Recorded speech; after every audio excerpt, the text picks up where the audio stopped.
Hello, Paulinians of Pari, Tanay, Medellin, Cebu, and St. Paul's, Manila. If you remember me, I am Sister Mary Cyril Corpus. I was in Pari in the years 57 up to 62, and then I was transferred to St. Paul's, Manila, where I was from 1962 up to 1967 or 68, and then afterwards I was sent to Dumaguete. I was there from 1972 to 75. And then from there I was sent back to Manila.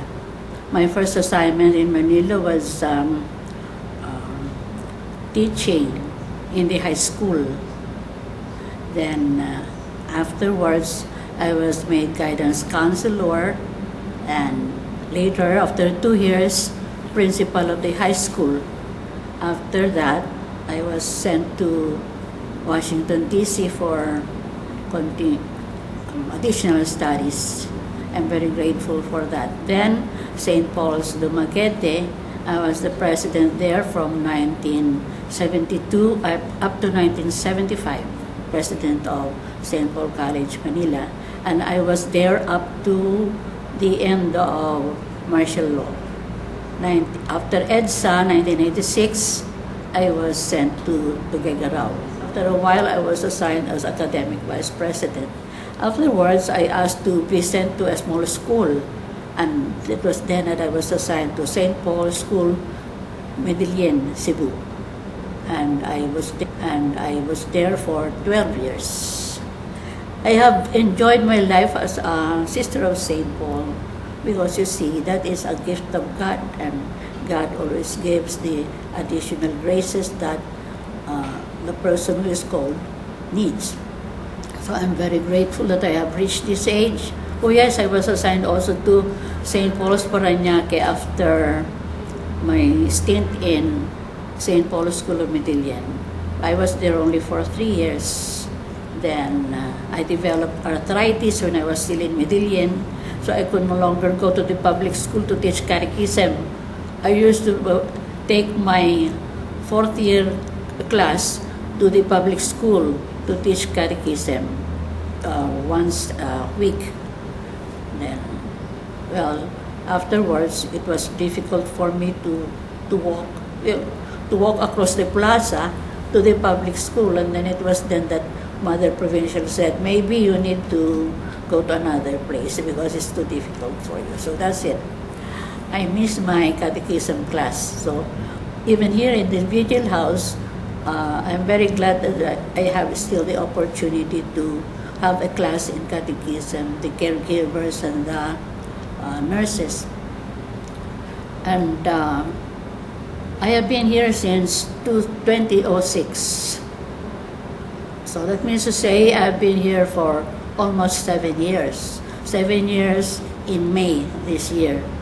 And I am very grateful for this phase of my life, because, when we were active sisters, young sisters, in the active apostolate, we did not have much time to pray. Although we followed our horarium, our schedule, time to pray, time to work, etc., time to get up from bed. We always were very, very faithful to following the schedule, which we call horarium. But, that's not enough. I'm very glad that we have this phase of our life of getting old, getting elderly, and we have this number of years, I don't know how many, of catching up with what we did not have enough of when we were still in the active apostolate. What do we do here in the vigil house? We have much time to pray.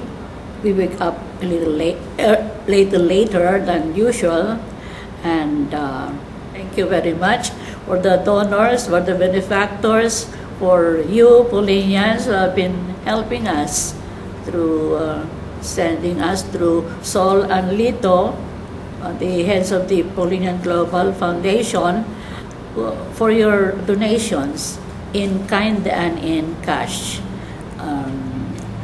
At this time of our life, we do not worry about what to eat, when to eat, then etc. Because everything is provided for. And time to pray, we have much time for that. Thanks be to God.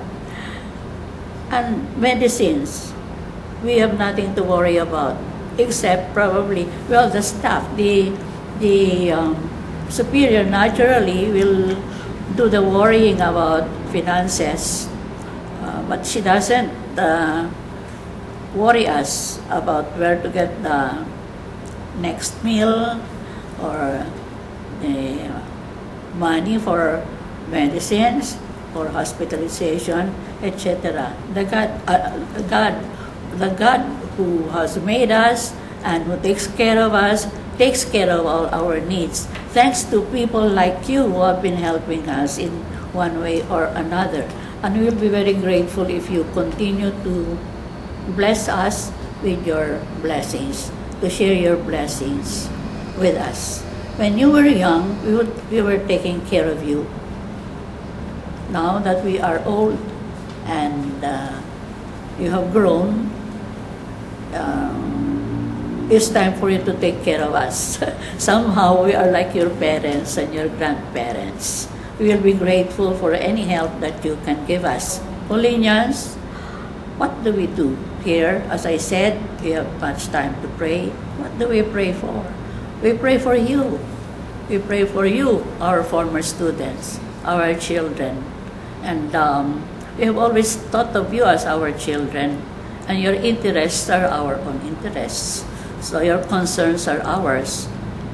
If you communicate with us and you tell us, please pray for so-and-so, she is sick, we do that. So-and-so because she died, or so-and-so because the husband has just died, we do that. We pray. We offer the intentions at Mass. And very often, we pray for 9 days, novena, for those who die, and then for those who have special intentions. That's what we do. There are people who are not Polinians. They ask us to pray for them. We pray for them also. Because we are not just for Polinians, but we are for all people who need our help and whose needs we are able to meet with our resources. But what we want is that you communicate with us. Not all of us know how to use the internet, the email, the cell phone.